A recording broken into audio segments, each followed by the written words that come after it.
দে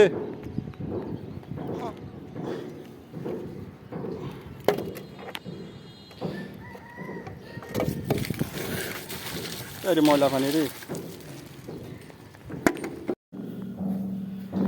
দানাটার মেলে টান দে টান দে পানি যা আছে এক তো না থাকে সব লেগে গেল। হ্যাঁ ঠিক আছে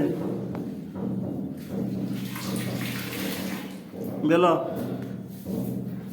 এটা আমাদের টাঙ্কি একদম শেষ সীমানা পরিষ্কার। আর এখানে দেখতে পাচ্ছেন ফাটল, এখানে আমরা সিমেন্ট মারি দিচ্ছি। আজ কিছু ফাটা ছিল আস্তর রোদে ফাড়ি গেছে।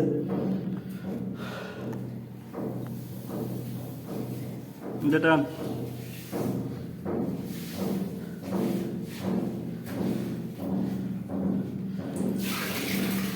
ল